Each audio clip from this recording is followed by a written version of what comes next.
Welcome to the Lifestyle You podcast. I'm your host and health and fitness coach, Jenna Altman, and I'm so glad that you're here. Health and fitness don't have to be that complicated. Do you want to achieve a body you're proud of, gain physical and mental energy, and grow your confidence without giving up date night with your partner or starving yourself? The Lifestyle You podcast will provide you with the tools that you need to make your health and fitness fit into your lifestyle, not the other way around. The stories, lessons, and actionable takeaways from original episodes and guest interviews on this podcast will not only allow you to break through those limiting fears and beliefs, but also find freedom and confidence in the way that you move and fuel your body so that you can live your strongest, healthiest, and happiest life.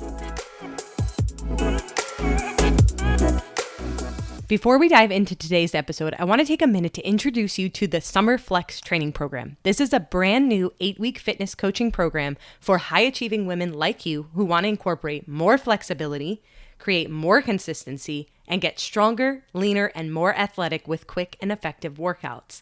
The Summer Flex training program was designed to help you create more flexibility in your movement routine while juggling the beach trips, time off, and holidays. This program will be launching in June, but it is really important that you are signed up for the waitlist because this is where I am going to have early access, early details, as well as exclusive bonuses. So make sure that you are signed up. I cannot wait to get stronger with you this summer. Hello, my friends, and welcome back to the Lifestyle You podcast. Today, we are going to be talking about 3 insights for starting your next diet. And the reason why we're talking about this topic is because it's summertime. It's right around the corner, and I already know what's going on in your head. I need to diet for my upcoming beach trip, which, whether or not you need to diet is a whole nother topic, but before you consider hopping into a diet, I want to make sure that you at least take these 3 important insights into account. This will allow you to be more successful, to take a more sustainable approach, and commit to something that will be more of a lifestyle change versus just a temporary quick fix. So, number 1, hire a coach. I know you think you can do it alone, and to a certain extent, you're probably right, but it's going to take more time, more resources, and it's just going to be more of a headache if you do it by yourself. So this is why I highly recommend working with a coach. If you want this journey to be something you can stick with for the long run, if you're looking for accountability, support, and guidance from professionals, this will allow you to do that. I'm a coach, and I even have coaches and accountability partners. The role of a good coach is to take you from point A to point B in the quickest amount of time possible without you having to figure anything out on your own. So let me ask you this question. How many times have you tried to do this on your own already? I'm pretty sure I tried to lose weight personally on my own at least 10 different times, to be honest, before I hired my first coach in 2018. And to be honest with you, I wish I did hire a coach at least 5 years before then.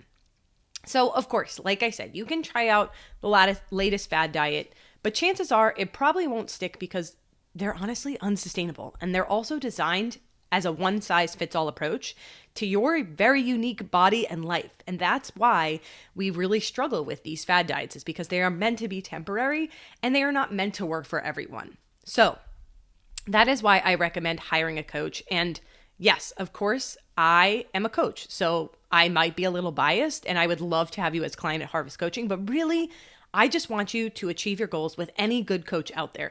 There are tons of coaches out there, tons of different options, tons of people that you can work with to make this journey easier for yourself. So if you've been on the fence about coaching, I highly recommend you pull the trigger now. So consider this your sign. Either way though, make sure you do surround yourself with people who are supportive of your goals. It is crucial that you have a network around you, those who are willing to go on this journey with you, those who are willing to support you in your endeavors. They don't have to be health and fitness enthusiasts. They don't have to be having the same goals as you, but they at least need to be respectful and understanding of your goals and how you are going to work to get there. So that is number 1, hire a coach and also have that accountability built in. Number 2, incorporate all of your favorite foods.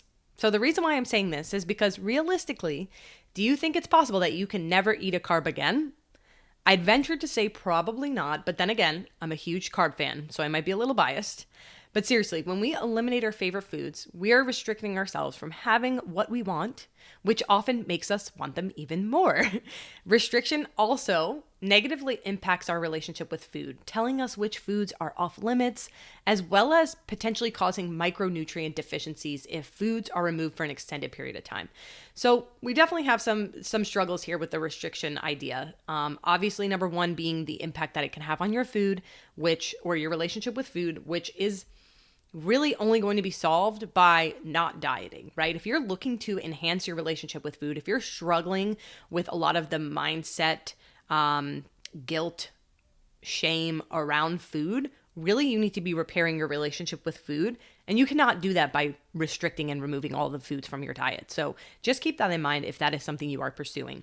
As far as the micronutrient deficiencies, this is really important because if you are looking to live a life of optimal health, to thrive in your life, to have lots of energy, to feel good every day, you need to make sure that those micronutrients are in a good place as well. So our micronutrients are really our vitamins and minerals, and we get those both through food and supplementation, but mainly like to cover most of that through food and then really kind of fill in the gaps with a supplement in that case. So what if you committed to moderation instead of restriction? So moderation, what does this mean? I feel like people throw this word around a lot, and it can definitely be something that gets a little bit construed in the industry. So to me, and obviously this is just my opinion, but to me, moderation means eating a nutrient-dense diet while also incorporating some of those fun foods. This is basically allowing you to fit all of the foods in your diet, and that also makes us more likely to actually stick with it, right? So again, number 2 is incorporating all of your favorite foods. Number 3, this one is so important, and it's gotten better over the years, but I still feel like so many people are looking for a quick fix. But number 3 is play the long game. So change does not happen overnight, and that's why it's so important for us to be in it for the long haul, no matter the ups and the downs. It's not going to be easy, but it also shouldn't be unbearably challenging. I think that's a really important note, right? Whatever you are doing should start to fit into your lifestyle, should start to just make sense in the grand scheme of your life, and make it feel like it's something that you want to continue with, right? Something that just makes sense to you, that works for you and your family and those around you, right? Because they are heavily influenced by the actions that we are taking in our lifestyles as well. So again, play the long game. We've done all the quick fixes. We've been there before. We know the outcome of those, right? It's that hamster wheel, right? That dieting hamster wheel. We want to get off of that. So no more quick fixes, no more fad diets, and really looking for an approach that you feel is something you can see yourself doing for the rest of your life. Here's today's food for thought. Which one of these 3 insights do you need to implement into your diet to set yourself up for success? I cannot wait to chat with you about this, so shoot me a message on Instagram at Jenna Rae Altman, and we can definitely discuss how you can implement one of these 3 things into your next diet. So looking forward to hearing from you guys, and I hope you have a lovely rest of your week.